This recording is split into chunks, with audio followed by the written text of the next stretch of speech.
안녕하세요. 김변입니다. 오늘 이런 기사가 떠 있습니다.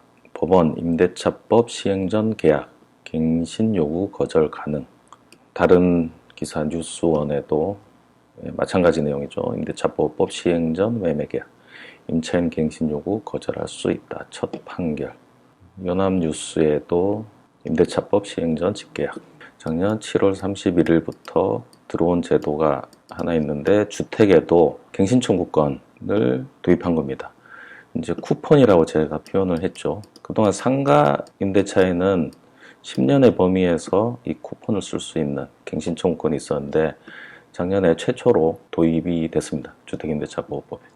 그래서 더 이상 계약 연장을 못하는 상황에서 이 쿠폰 갱신 청구권을 쓰면 최소 2년의 기간, 2years, 주거기간이 보장되는 쿠폰입니다. 이에 대해서 임대인은 원칙적으로 거절 못하고 몇 가지 예외 사유로 거절할 수 있는데 특히 실거주 목적, 임대인이 직접 살겠다고 하면 거절이 가능합니다. 지금 요 제목을 보면은 임대차법 시행 전 집계약, A가 B한테 뭐 집을 팔았겠죠. 이때 팔았는데 이때 임차인이 아마 있었을 겁니다. C.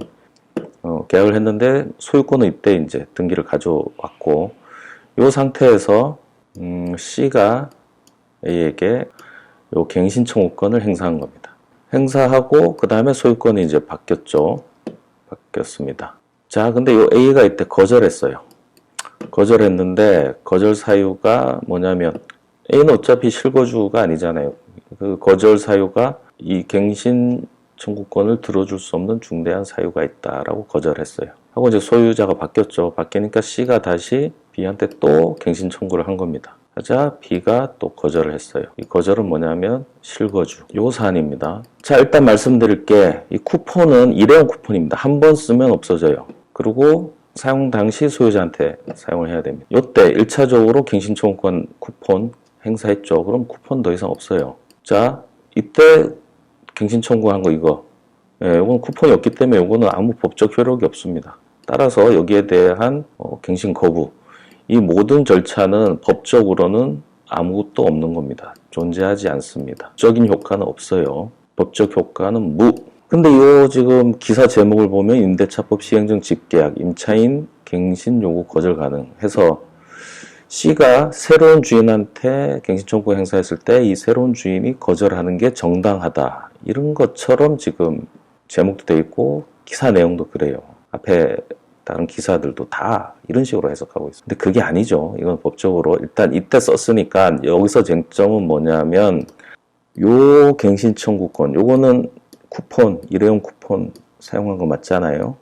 행사했어. 근데 요 거절이 유효하냐 이게 쟁점입니다. 이 B는 여기 이 거절에 따른 효과를 받는 사람입니다. 그냥 받는 사람. 여기서 발생한 효과를 그대로 받을 뿐이에요. 여기서 어떤 일이 벌어지는 거는 쟁점이 아닙니다.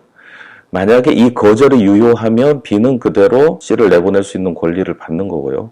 이 거절이 정당하지 않다. 그럼 B가 거절할 방법은 없어요. 앞에 소유자에서 이미 갱신 청구권이 유효하게 발동된 경우 그 연장된 계약의 효력을 그대로 B가 넘겨받는 사건, 이 갱신 청구권과 관련한 첫 번째 사건이라고 해서 소개해 드린 적이 있습니다. 요 위에 올려놓을 테니까 참고해 주시기 바랍니다. 요 사례와 이거를 혼돈하실까봐 지금 말씀을 드리는 거예요. 그때 그 사례에서는 A가 갱신 거절을 하지 않은 겁니다. 기간 내에 거절하지 않았기 때문에 갱신이 됐고 그 갱신 효과를 B가 받은 겁니다. 근데 이 사안은 뭐냐면 A가 거절을 했어요. 다행히 거절을 했어요. 나는 B에게 이 집을 팔았다. 계약금까지 받았다. 난 넘겨줘야 된다. 이런 사유로 거절한 겁니다. 이거에 대해서 법원이 인정해 준 겁니다. 인정해 줬기 때문에 C의 갱신 청구는 효력이 없고 즉 갱신되지 않은 겁니다. 이 갱신되지 않은 효과를 B가 그대로 받았기 때문에 B가 소유권을 가진 다음에 C 보고 나가라고 소송을 한 거고 법원이 승소, C 보고 보증금 받고 나가야 된다. 이렇게 판결한 겁니다. 자, 주택임대차보호법 6조의 3 이게 작년에 들어왔죠. 계약이 이때 끝나면 2개월 전까지 요 기간에 계약갱신 요구할 때 정당한 사유 없이 거절하지 못합니다. 그래서 형성권적 성격이 있어요. 거절할 수 있는 예외를 이렇게 두고 있는데, 근데 특징이 있는 게 요 8호라고 했죠. 임대인이 목적 주택에 실제 거주하려는 경우, 요때 거절할 수 있느냐가 쟁점이 된다 했고, 근데 지금 이 사안은 이게 아닙니다. 이 사안은 이 9호 사안이에요. 임대차를 계속하기 어려운 중대한 사유가 있는 경우 거절할 수 있다. 요거에 해당하는 겁니다. 매도인이 집을 팔고, 여기 이제 임차주택에 C가 있죠. 계약금까지 받은 상태에서 갱신 청구할 때 거부를 합니다. 전 소유자가. 거부한 요 사유가 요 9호라는 거예요. 법원이 그러면 임대차를 계속하기 어려운 중대한 사유가 있느냐 이걸 판단하겠죠. 자, 법원은 요거가 유효하다. 이 중대한 사유가 있다. 임대차 보호법이 개정될 걸 모르 상태에서 매도를 한 거고, 그럼 B는 여기에 들어오겠다는 신뢰가 있는 상태고, 그 신뢰에 대해서 A도 보호해줘야 되고 책임을 져야 되죠. 계약 당사자로서. B가 실거주하는 걸 못하게 되는 경우 A, B 사이에는 계약 책임을 둘러싼 분쟁이 발생할 겁니다. 그런데 그 분쟁이라는 것이 몇 달 뒤에 임대차 보호법이 개정될 걸 모르는 상태에서 벌어진 일에 대해서 이런 법률 분쟁이 생긴다는 것은 이 두 사람 모두에게 가혹하죠. 여기서 B는 일단 소유권을 가져왔어요. A로부터 소유권을 가져온 다음에 소송을 했습니다. 나가라고. 인도소송을. 이 인도소송에서 요 A의 갱신 거부권 행사, 여기에 정당성, 요거를 이제 주장을 한 거고 법원이 받아들인 겁니다. 그래서 C 보고 나가라. 1심까지 끝났고 C가 항소를 했습니다. 이제 항소했고 대법원까지 아마 갈 것 같아요. 그러면 여기에 정리된 법리가 나올 겁니다. 아직은 다 하급심 판결들만 지금 하나씩 나오고 있는 상태고, 대법원까지 와서 대법원이 정리를 해줘야 되는 부분이긴 합니다. 여기에 지금 중대한 사유를 인정한 건 요 판사의 판단 재량 영역 부분입니다. 앞에는 사유를 법이 열거해놨지만 이거는 판사에게 판단을 맡긴 거거든요. 그래서 항소심 대법원은 어떻게 판단할지는 사실 좀 아직은 불확실합니다. 저 기사가 나와서 기사가 좀 오해 소지가 있어서 이렇게 정리를 해드린 겁니다. 자, 지금 드리는 말씀은 듣고 잊으셔도 돼요. 앞에 두 사례는 다 뭐냐면 A가 B한테 주택을 팔고 등기를 넘겨주기 전, 즉 아직 B의 소유는 아닌 상태에서 임차인이 갱신 청구를 했을 때 A가 거부하거나 거부하지 않거나 뭐 이런 사유로 갱신이 되든지 안 되든지 이 효과를 모두 B가 그대로 승계하는 얘기를 했습니다.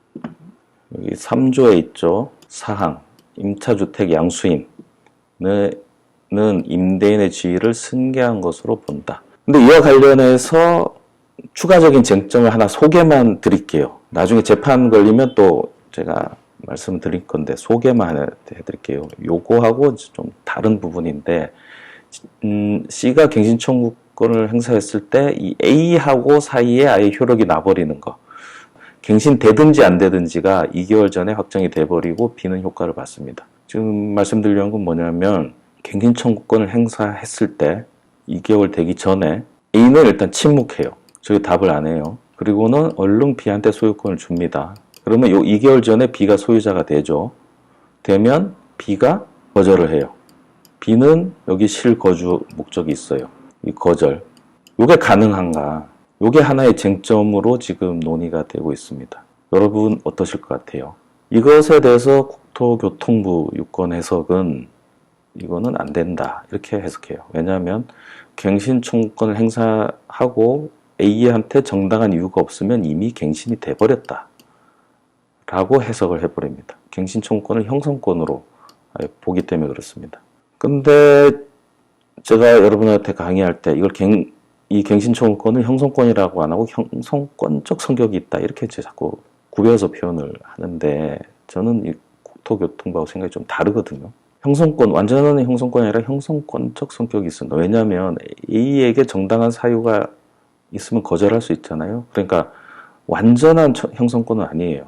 A의 방어가 가능하기 때문에 형성권과 청구권 사이라고 봐야 되지 않을까 싶습니다. 이건 뭐 개인적 의견입니다. 6월에서 2월 사이에 할 수 있잖아요. 6월에서 2월 사이에. 그러면 6월에 갱신청구권 행사하고 A가 2월 전에만 거부하면 되잖아요. 어차피 요 기간 안에 하라고 했으니까. 따라서 완전한 형성권은 아닙니다. 행사했을 때부터 아예 연장이 돼버렸다라고 하면 A가 거절할 방법이 없죠. 2개월 안에만 거절하면 된다는 이 조문이 효력이 없잖아요. 그렇기 때문에 요 시차를 두고 뭐 몇 개월 생각하다가 요 2개월 전에만 정당한 사유를 갖고 거절하면 되죠. 자, 이렇기 때문에 2개월 전에 A가 B한테 등기를 옮겨줘서 소유자가 B일 때도 마찬가지 아니겠습니까? 이 2개월 아니면 거절할 수 있어야 되지 않을까요? 왜냐하면 A의 지위를 그대로 승계하니까. A가 갱신 거부에 대해서 아무것도 하지 않고 있는 상태에서 그 대답할 수 있는 권리까지 B한테 승계를 한 거잖아요. B가 거절을 하면 되죠. 뭐 저는 그렇게 해석합니다. 나중에 사건 걸리면 이거 따로 설명을 드려볼게요. 자, 정리하겠습니다. 임차에 있는 집을 매수하는 매수인이 그 집에 살기 위해서 매수할 때는 최소한 계약 기간이 6개월 이상 남은 집을 매수하시라. 그렇지 않으면 앞 소유자하고 관계에서 갱신 청구권 행사돼서 2년이 연장된 채로 집을 사야 되는 문제가 발생할 수 있습니다. 다만 이와 관련해서 앞 소유자가 나는 이거 팔았으니 갱신 청구를 거부한다라고 한 사안에서 법원이 정당하다고 인정한 판결이 나왔다. 그게 오늘 소개해드린 내용이 되겠습니다. 상식적으로 알아두셔도 좋고 또 뭐 여러분도 집 계약하실 때 이런 일이 발생할 수 있잖아요. 그때 한 번씩 들어주시면 좋겠습니다. 여기까지 하겠습니다. 고맙습니다.